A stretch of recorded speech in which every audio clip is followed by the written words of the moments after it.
सभी दोस्तों को नमस्कार है। मिलिए आज हमारे मित्र राजू सिंह जी से जो नौका टोला बंजारी के हैं। देखिए कुछ कहना चाहते हैं।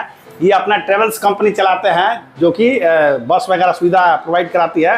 लेकिन आज इनका कहना है कि बाबा हम लोग राजनीतिक मुद्दे पर चर्चा करेंगे। आप राजनीति का बहुत तगड़ा जानकारी रखते हैं, तो सुनिए पहले ये क्या कहते हैं। बोलिए। नमस्कार, आप देख रहे हैं महालक्ष्मी ट्रेवल गोपालगंज। आज हम लोग बात करेंगे ट्रेवल का नहीं, चुनावी मुद्दा। जैसे कि हमारे विधानसभा 101 से सुभाष सिंह, उनके जो सपुत्र हैं अनिकेत सिंह, तो उनको टिकट नहीं मिला। वो निर्दलीय खड़ा होने वाले थे, नॉमिनेशन भी कर दिए थे। लेकिन सबसे बड़ा खुशखबरी ये है जो अपना नॉमिनेशन जो किए थे वापस ले लिए।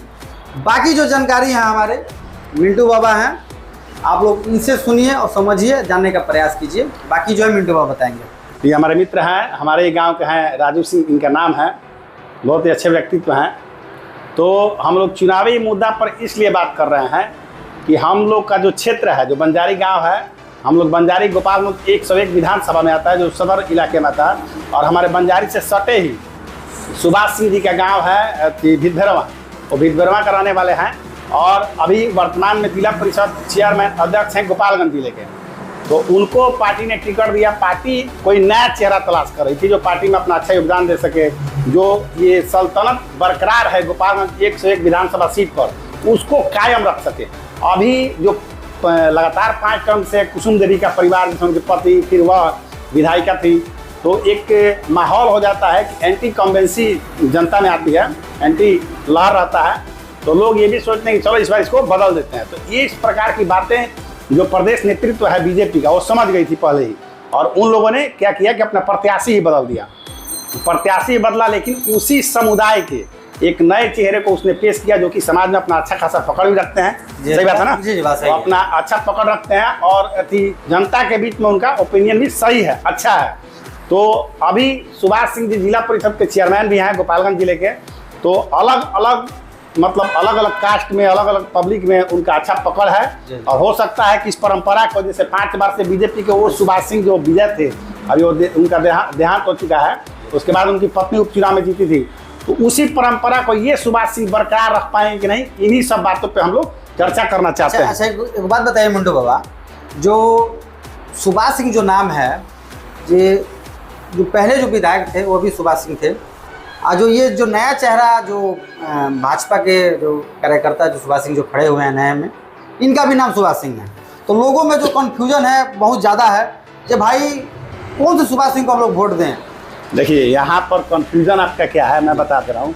जैसे कि एक है सुभाष सिंह, सु अभी फॉर बॉल, सुभाष सिंह उनका था जो पहले विधायक थे।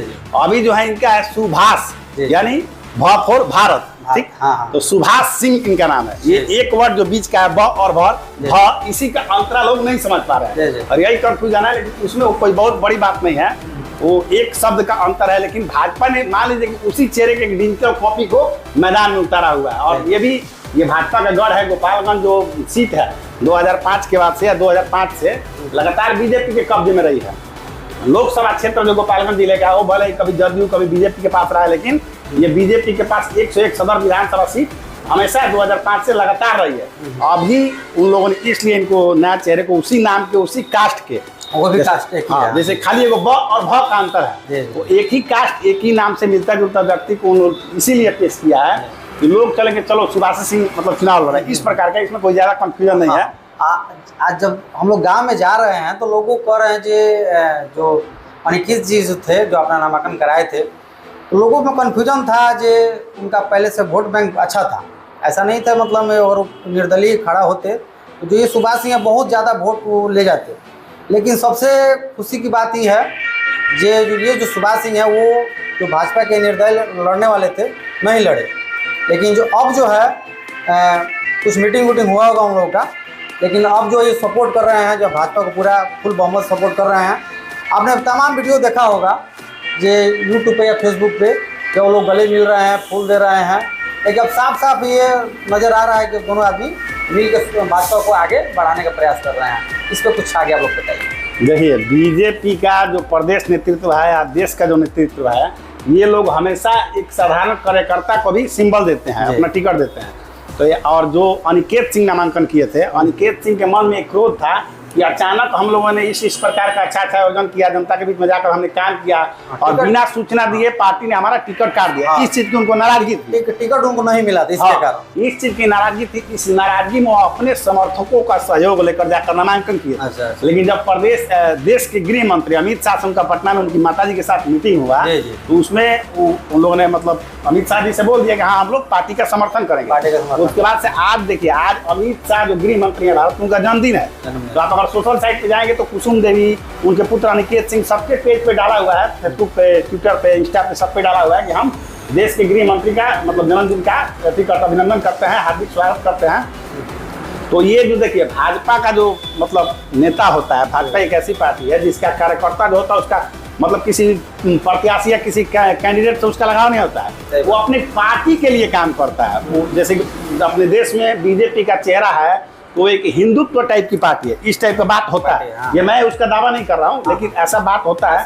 तो वो लोग क्या करते हैं, इसी को यूनाइट करते हैं। जैसे आपने योगी आदित्यनाथ का भाषण सुना होगा कि बटोगे तो कटोगे, ऐसा उनका है ना नारा। तो ये लोग क्या करते हैं कि बटने कटने वाले मैटर को साइड कर देते हैं और यूनाइटेड रहना चाहते हैं, मतलब एकजुट रहना चाहते हैं। और इसी का प्रभाव है कि बीजेपी एक साधारण कार्यकर्ता को मुख्यमंत्री भी बना देती है, एक साधारण कार्यकर्ता को सांसद और विधायक भी बना देती है। तो बीजेपी में और अन्य पार्टी में यही अंतर है। और जो अनिकेत सिंह अगर निर्दलीय चुनाव लड़ते हाँ। तो वाजिब है कि बीजेपी के वोटों का ही नुकसान होता है। तो इसीलिए प्रदेश नेतृत्व और देश का जो नेतृत्व है बीजेपी का, उन्होंने उनको बुलाकर समझाया बुझाया कि पार्टी में रहिए, आपको बाद में कोई अच्छा पद दिया जाएगा या फिर तो कोई चुनाव लड़ाया जाएगा। इस प्रकार का कोई डील हुआ उन लोगों में, तब जाके मामला का पटाक्षेप हुआ है। और सुभाष सिंह जी के लिए जहाँ तक मेरा ओपिनियन आप जानिएगा, उनके लिए मैदान एकदम फ्री है। गोपालगंज में मैदान में अब कोई उनके टक्कर में नहीं है। एक चीज बताइए, अगर ये दोनों आदमी खड़े हो जाते तो इसमें तो जो तीसरा है वो बाजी मार लेता, ये वोट दो जगह बढ़ जाता। देखिए अगर अनिकेत सिंह अपना नामांकन वापस नहीं लेते, जैसे मान लीजिए भूमिहार समाज के डॉक्टर शशि शेखर सिन्हा अपना प्रशांत किशोर की पार्टी से नॉमिनेशन वापस नहीं लेते, यहाँ पे जो पिछली बार बैकुंठपुर की लड़ाई हो गई थी, प्रेम शंकर यादव, मनजीत सिंह और मिथिलेश तिवारी, त्रिकोणीय मुकाबले में 2 एनडीए के नेता लड़ गए थे और तीसरे ने 5 साल मजा मार लिया। ऐसा बैकुंठपुर में हुआ था। वही ठीक हाल गोपालगंज का होता। इसको प्रदेश नेतृत्व और देश के जो बीजेपी का नेतृत्व या जदयू गठबंधन है, एनडीए गठबंधन है, इन लोगों ने इस बात को पकड़ लिया, समझ लिया। इसीलिए उन्होंने अपना दिमाग लगाया, अपने जो उसके कार्यकर्ता नेता उनको बैठाने का काम किया। और सुभाष सिंह जी के लिए मेरे तरफ से मेरा जो विचार है, उन लोग एक फ्री रास्ता तैयार कर दिया है कि जाइए आप चौका छक्का बरसाइए और सेंचुरी मारकर आइए। तो इसमें हमको लग रहा है तीसरा जो पार्टी है उसको फायदा नहीं होने वाला है लगभग, क्योंकि अब जो सरकार लग रहा है कि इन्हीं का बनेगा। लेकिन हम लोग फील्ड में भी जाएंगे, हम और बाबा आप लोग को वीडियो दिखाएंगे। हमारे चैनल पे मिंटू बाबा है, इनका बहुत बहुत धन्यवाद। वीडियो आप लोग को कैसा लगा जरूर बताइएगा, ठीक है। वीडियो फिलहाल इतना ही था, तब तक के लिए नमस्कार। नमस्कार, गुड नाइट, शुभ रात्रि।